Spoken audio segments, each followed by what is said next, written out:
अगर आपको आज का एपिसोड पसंद आए तो द ब्लैंक पेज ऑफिशियल को सब्सक्राइब ज़रूर करिएगा और बेल आइकन को प्रेस करना मत भूलिएगा।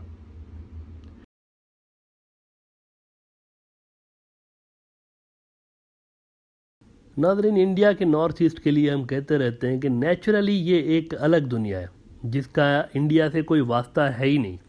यहाँ के लोगों के तौर तरीके, इनका रस्म व रवाज, इनकी ज़बान, इनका कल्चर, इनके मज़हब, इसमें बाकी के इंडिया के साथ बिल्कुल ये मुख्तलिफ हैं। ये सारी चीज़ें they have nothing to do with the rest of India. यहाँ की रियासतों के जो बाशिंदे हैं ये म्यांमार और चाइना से ज़्यादा मैच करते हैं, बल्कि एज़ कम्पेयर टू इंडिया।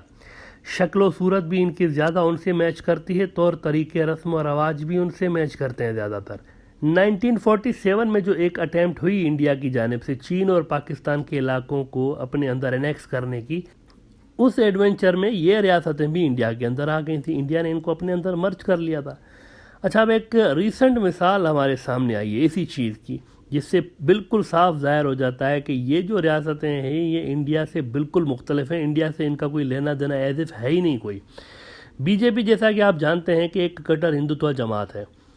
इन्होंने कई साल से एक प्रोग्राम शुरू कर रखा है इंडिया के अंदर कि जैसे कि वो कहते हैं कि हमारे बहुत से इलाके एक दूसरे से बिल्कुल जुदा जुदा हैं, उनके अंदर कोई ज़रा सी सिमिलरिटी भी नहीं है। तो वो एक सिमिलरिटी वहाँ पर पैदा करने के लिए उन्होंने कहा है कि ज़बान कम से कम वहाँ पर कॉमन कर दें, ताकि ये तासुर तो जाए ना कि ये भी मतलब सारा का सारा इंडिया है। वरना तो गुजरात का बंदा अगर नॉर्थ ईस्ट में जाता है तो वो तो बिल्कुल उसको ऐसे लगता है जैसे वो किसी एलियन लैंड में आ गया हो। ना लोगों की ज़बान समझ पा रहा है, ना उनके तौर तरीके, ना मज़हब, ना उनकी शक्लें उस जैसी हैं। तो इसीलिए बीजेपी ने एक प्रोग्राम शुरू कर रखा था कि हिंदी को थोप दे आप, हिंदी ज़बान जो है ना इसको पूरे इंडिया पे थोप दे ज़बरदस्ती। साउथ इंडिया में भी हिंदी होनी चाहिए, उधर भी, मतलब हर जगह हिंदी को घुसा दो आप, लोगों को बोलनी आए ना आए हर जगह घुसा दो। तो बीजेपी ने एक प्रोग्राम शुरू किया।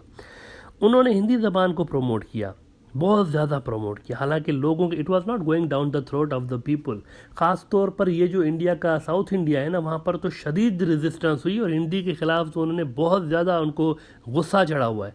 और वहाँ पर मार धाड़ की भी बहुत सारी न्यूज़ आती रही हैं कि लोग इस बात पर, यानी मार धाड़ हुई है, प्रॉपर सरकारी प्रॉपर्टीज़ जलाई गई हैं कि आप क्यों हम पर हिंदी थोप रहे, हमारी जो लोकल तमिल है या केरला की मलयालम लैंग्वेज है इसको ख़त्म करके आप हिंदी क्यों थोप रहे हैं हमारे ऊपर। इस पर बड़े झगड़े हुए इंडिया के अंदर। तो नॉर्थ ईस्ट में भी हिंदी ज़बान को प्रमोट करने का लेकिन फिर भी एक प्रयास जारी रहा, क्योंकि उन्होंने कहा कि कुछ तो होना कॉमन।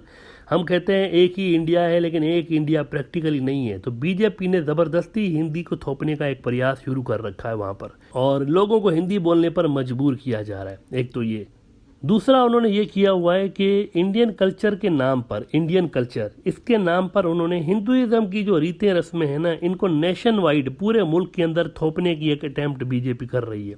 यानी हिंदुइज्म इंडिया में नेशनलिज्म की एक क्राइटेरिया बना हुआ है। हिंदुइज्म की जो तौर तरीके हैं, उनकी जो रीत रस्में हैं ना, बस वही इंडियन कल्चर है। उसको उन्होंने एक कल्चर बनाने की आर्टिफिशियली कोशिश कर रहे हैं बीजेपी के वाले कि ये हमारा कल्चर है, इंडियन कल्चर। अब इस इंडिया के अंदर बहुत सारे ऐसे कबीले, कौमें रहती हैं जिनका कल्चर बिल्कुल मुख्तलिफ है, लेकिन उनको भी हिंदुइज्म एडॉप्ट करना पड़ रहा है। उनकी रीतें रस्में उन्होंने एडॉप्ट करनी है। वंदे मातरम गाना है आपने, हालांकि उसमें ऐसी ऐसी चीज़ें हैं जो कि क्रिश्चियंस या फिर जो मुसलमान हैं वो बोल नहीं सकते, लेकिन उन्होंने कहा नहीं ये हमारा कल्चर है। तो हिंदुइज्म को कल्चर में उन्होंने गड़बड़ कर दिया हुआ है। ये दो चीज़ें उन्होंने की हुई हैं। अब जाहिर है ये दोनों चीज़ें अननेचुरल हैं, अननेचुरल चीज़ें हैं, और इसका फिर फॉल आउट भी सामने आता रहता है। मार कुटाई होती रहती है ज़बान के नाम पर भी और इसके नाम पर भी। लेकिन अब सबसे जो रिसेंट इसकी मिसाल जो सामने आई है वो कल सामने आई है, जब मिज़ोरम, इंडिया के 7 सिस्टर स्टेट्स में से एक मिज़ोरम है, इसके चीफ मिनिस्टर ने इंडिया के होम मिनिस्टर अमित शाह को एक ख़त लिखा है। और इस ख़त में उसने कहा है कि आपने जो मिज़ोरम के लिए रेणु शर्मा को चीफ सेक्रेटरी बनाया हुआ है ना, तो ये तो हिंदी स्पीकिंग है, जबकि हम मिज़ोरम वालों का क्या लेना देना हिंदी से भाई। मिज़ोरम के चीफ मिनिस्टर कहते हैं कि जनाब, खुद मेरी जो कैबिनेट के लोग हैं ना, मेरे जो वज़ीर हैं अपने, उनको हिंदी बोलना नहीं आती, और बहुत सारे ऐसे हैं जिनको अंग्रेज़ी भी बोलना नहीं आती, और आपने जो चीफ सेक्रेटरी भेजे हैं वो ऐसे हैं जो कि हिंदी स्पीकिंग है।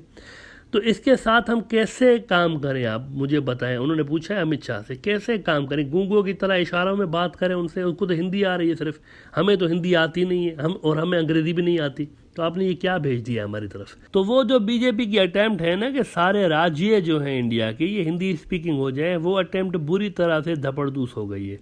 और यहाँ एक बार फिर चाइनीज़ इंटेलेक्चुअल्स के इस ख्याल को ज़्यादा तक़वियत मिल रही है कि Indian North East has nothing to do with remaining India. Indian mainland के साथ इनका कोई लेना देना नहीं, ये एक अलग अलग मुल्क हुआ करते थे जो कि इंडिया से बिलोंग करते ही नहीं थे। और हम मुसलसल ये ख्याल ज़ाहिर कर रहे हैं कि ये नॉर्थ ईस्ट अलग अलग मुल्कों में कन्वर्ट हो जाएगा। और आने वाली जो इंडिया चाइना जंग होगी, जिसके अंदर पाकिस्तान का सेंट्रल होगा चीन के साथ ड्यू टू कश्मीर इशू, इसके बाद ये एक अलग मुल्क हो सकते हैं। अब कल एक और इस सिलसिले में एक बड़ा इवेंट हुआ है, चाइना पाकिस्तान के सिलसिले में बड़ा इवेंट हुआ है। एक ऐसी चीज़ हुई है जिससे ये ख्याल मज़ीद पुख्ता हो रहा है कि इंडिया के ख़िलाफ़ चीन और पाकिस्तान अब दो नहीं एक फ्रंट बन गए। हुआ यह है कि कल चाइना ने अपना सबसे एडवांस्ड, सबसे ख़तरनाक बहरी जहाज़ पाकिस्तान को दे दिया है। सबसे एडवांस्ड, चाइना ने आज तक जितने एडवांस्ड जहाज़ बनाए ना, सबसे जो बेहतरीन उनका जहाज़ था वो उन्होंने पाकिस्तान को दे दिया। चाइना का अब तक बनाया गया सबसे मॉडर्न जहाज़ चीन ने पाकिस्तान को दे दिया है। क्यों दिया है?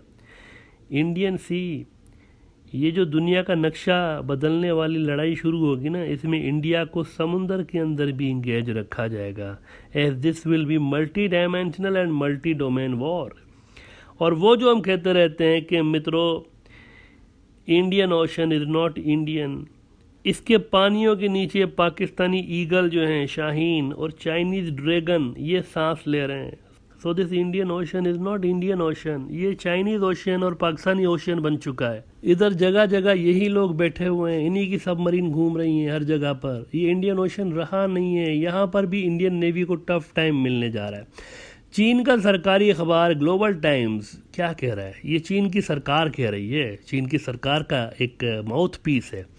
कह रहे हैं कि China on Monday delivered to Pakistan the largest and most advanced warship China has ever exported in a move that highlights China Pakistan friendship and will contribute to the all weather strategic cooperation partnership between the two countries. इसीलिए मैं broader view के अंदर ये बात करता रहता हूँ कि चाइना और पाकिस्तान के बीच एक बहुत ह्यूज लेवल की गहरी ज़बरदस्त इंट्रॉपरेबिलिटी मौजूद है, ज़बरदस्त किस्म का फ़ौजी तावन मौजूद है। पाकिस्तान स्ट्रेटजिकली चाइना के लिए एक तरह की लाइफ लाइन बना हुआ है। एक तो उसको साउथ चाइना सी को बाईपास करके और गल्फ़ और अफ्रीका तक एक्सेस देता है पाकिस्तान, डायरेक्ट एक्सेस देता है। पूरा ये जो बखेड़े वाला इलाका है साउथ चाइना सी और इंडियन ओशंस को बाईपास करके वहाँ तक एक्सेस देता है। दूसरा ईरान और अरब वर्ल्ड से एनर्जी कॉरिडोर भी पाकिस्तान ही है, यानी इसी रास्ते से ईरान का तेल, ईरान की गैस, अरबों का तेल, अरबों की गैस ये जा सकते हैं यानी पाकिस्तान से टुवार्ड्स चाइना। ये एक एनर्जी कॉरिडोर भी है। और चाइना को मुस्तकिल तौर पर अपने फैक्ट्रियों के लिए एनर्जी चाहिए, अपनी फैक्ट्रियां रन करने के लिए। वो दुनिया की फैक्ट्री है, उसको एनर्जी चाहिए, और ये एनर्जी का एक आसान दूसरा रास्ता है पाकिस्तान की सूरत में। तो ये एक लाइफ लाइन बना हुआ है पाकिस्तान। तीसरा ये कि रीजन के अंदर अमेरिका और वेस्ट की जो सबसे बड़ी प्रॉक्सी है या सैटेलाइट स्टेट कह लें आप, इंडिया, इसको काउंटर करने के लिए पाकिस्तान चीन के लिए एक आइडियल मुल्क है। क्योंकि चाइना की तरह पाकिस्तान का भी लैंड डिस्प्यूट है इंडिया के साथ कश्मीर पे। जैसे चीन का फादर ऑफ द नेशन उन चीनी इलाकों के लिए कह के गया है ना जो कि इंडिया के पास हैं, लद्दाख, अरुणाचल और सिक्किम, वो कह के गया है ना कि ये हमारे लिए आइडियोलॉजिकल इशू है। माओ ज़ेडोंग इनको अपने लिए आइडियोलॉजिकल इशू कह के गया। ऐसे ही पाकिस्तान का फादर ऑफ द नेशन भी कश्मीर के लिए कह के गया कि ये तो हमारी शहर आगे। तो दोनों मुल्कों के अंदर बहुत सारी सिमिलरिटीज़ हैं इंडिया के अगेंस्ट। तो ये नेचुरल इत्तेहादी बने हुए, और इनकी ये पार्टनरशिप फिर आपको इस तरह हाईएस्ट लेवल पर मिलिट्री टेक्नोलॉजी की शेयरिंग में भी नज़र आ रही है।